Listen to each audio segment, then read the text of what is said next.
नमस्कार दोस्तों, स्वागत है आपका द पॉलिटिकल टेस्ट में और मैं हूं अजय सिन्हा। दोस्तों, राजनीति बहुत अजीब चीज है। यानी जिन लोगों से नेता वोट लेते हैं ये कहकर कि भाई देखो सरकार में आपके खिलाफ क्या क्या हो रहा है, ये कहकर वोट लेते हैं कि देखो भाई संविधान बदल दिया जाएगा, ये कहकर वोट लेते हैं कि देखो देश में मुसलमानों के साथ कैसा पक्षपातपूर्ण व्यवहार हो रहा है, हमें वोट दो, हम सरकार में आएंगे, सत्ता में आएंगे तो सब ठीक कर देंगे। लेकिन जब कोई मौका ऐसा आता है कि आपको बोलना चाहिए, विपक्ष को अपनी आवाज उठानी चाहिए, और विपक्ष के तौर पर बहुत से नेता अपनी आवाज उठाते भी हैं, यहां तक कि बहुत से लोग ऐसे हैं जो सत्ता के साथ होते हुए भी सरकारी फैसले का, आदेश का विरोध करते हैं। लेकिन जो अपने आप को कथित तौर पर जननायक कहते हैं, जो अपने आप को गरीबों, शोषितों, वंचितों का मसीहा बताना चाहते हैं, वो ऐसे सरकारी आदेश के खिलाफ चुप्पी साध जाते हैं। मैं बात कर रहा हूं उत्तर प्रदेश के हालिया एक निकले आदेश की। जो आदेश ये है कि जो कांवड़ यात्रा मार्ग है वहां पर जो दुकानें, हुंचे, ठेले होंगे उसके मालिक अपना नाम लिखेंगे। यानी लिखेंगे, अगर आम का ठेला है तो ये लिखेंगे कि वो रहीम की आम का ठेला है या मोहन के आम का ठेला है, यानी वो दिवाकर का है, सुधाकर का है या फिर सलमान सुलेमान का है, ये लिखेंगे। अब आदेश सही है या गलत वो तो अब कोर्ट बताएगा, कोर्ट में मामला है। लेकिन विपक्ष ने इसका विरोध किया, खास तौर से बीएसपी सुप्रीमो मायावती ने इस फैसले का जमकर विरोध किया और साफ कहा सरकार से कि ये फैसला वापस ले ले, ये फैसला समाज के लिए ठीक नहीं है। विपक्ष तो विपक्ष, सत्ता पक्ष के साथ रहने वाले इस समय केंद्र में मंत्री रालोद के अध्यक्ष जयंत चौधरी ने भी इस फैसले का विरोध किया और उन्होंने कहा कि क्या आप कुर्ते पर भी लिख के चलना पड़ेगा कि हम हिंदू हैं, मुसलमान? क्या हाथ मिलाने से पहले, गले लगाने से पहले पूछना पड़ेगा? यानी सोचिए कि सत्ता के साथ रहते हुए भी जयंत चौधरी ने एक बोल्ड स्टैंड लिया, यानी जो फैसला नहीं अच्छा लगा उसके बारे में कहा। बीएसपी सुप्रीमो मायावती ने तो बिल्कुल खुलकर, बिल्कुल साफ शब्दों में कह दिया कि यह फैसला सरकार को वापस लेना चाहिए। लेकिन यहां बात करें कांग्रेस के जननायक राहुल गांधी की, तो उनका एक भी ट्वीट इस मामले पर नहीं आया। यानी लोकसभा चुनावों की बात करें जो बीत गए, जिसमें कांग्रेस को अच्छा खासा फायदा हुआ, सरकार भले ही ना बना पाई कांग्रेस, लेकिन मुसलमानों ने एक मुश्त वोट जो है वो कांग्रेस के पक्ष में डाला। संविधान के नाम पर बहुत से दलितों ने भी अपना वोट कांग्रेस को दिया।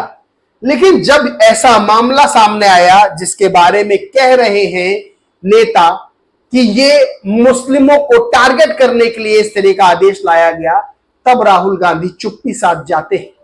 तब राहुल गांधी एक ट्वीट नहीं करते।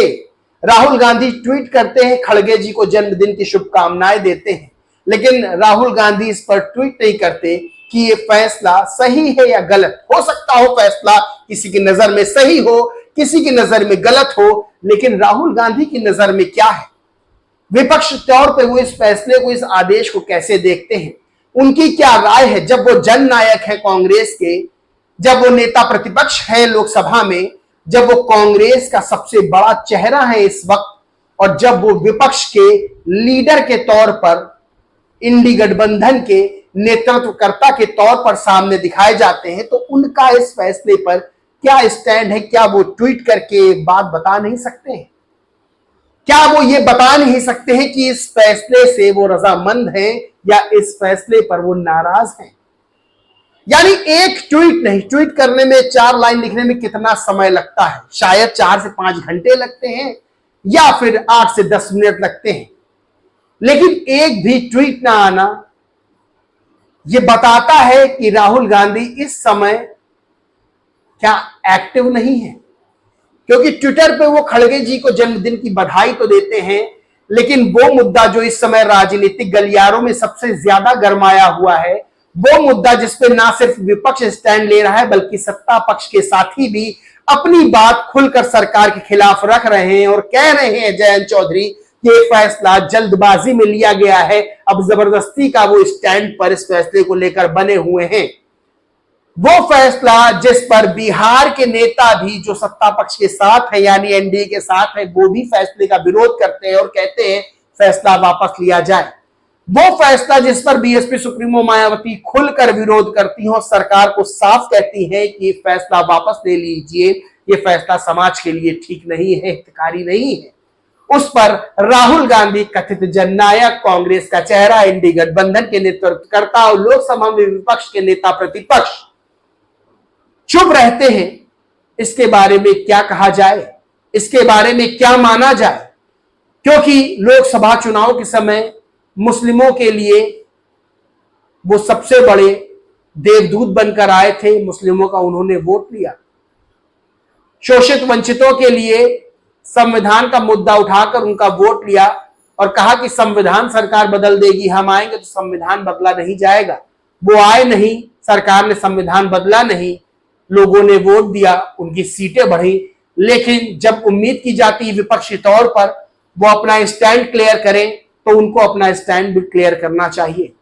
कांग्रेस क्या स्टैंड रखती है, प्रियंका गांधी जी क्या स्टैंड रखती है, बात इससे नहीं बनती है। बात होती है राहुल गांधी की, क्योंकि प्रियंका गांधी तो ना राज्यसभा सदस्य है ना लोकसभा की सदस्य है। प्रियंका गांधी अभी किसी उस पद पे नहीं है, राहुल गांधी उस पद पर है। राहुल गांधी को लोगों ने वोट दिया है, राहुल गांधी को लोगों ने जिताया है, तो लोगों का अधिकार है जानना कि राहुल गांधी सरकारी आदेश जो आया है नेम प्लेट का, इस पर क्या सोचते हैं। लेकिन राहुल गांधी ने कोई ट्वीट करना उचित नहीं समझा है हाल फिलहाल। तो सबसे बड़ा सवाल यही खड़ा होता है कि राजनीति में नेता आपका वोट लेते हैं, लेकिन जब आपके लिए स्टैंड लेने की बारी आती है, जब आपके लिए बात रखने की बारी आती है, फैसला सही हो या गलत ये समय बताएगा, लेकिन विपक्षी तौर पर आपका क्या स्टैंड है, क्या मानना है, क्या सोचना है, क्या कहना है, अगर आप नहीं बताते हैं, एक ट्वीट भी नहीं करते हैं, तो शायद आपको दिए गए वोटों को लेकर, यानी आपको जो वोटर्स वोट करते हैं वो भी यही सोच रहे होंगे कि आखिर राहुल गांधी हैं कहां। दोस्तों, इस पूरे मामले पर आप क्या सोचते हैं, क्या मानते हैं, कमेंट करके जरूर बताएं। वीडियो अच्छा लगा हो तो लाइक करें, ग्रुप शेयर करें और चैनल को सब्सक्राइब नहीं किया तो सब्सक्राइब करके बेल आइकन जरूर दबा लें। जय हिंद, जय भारत।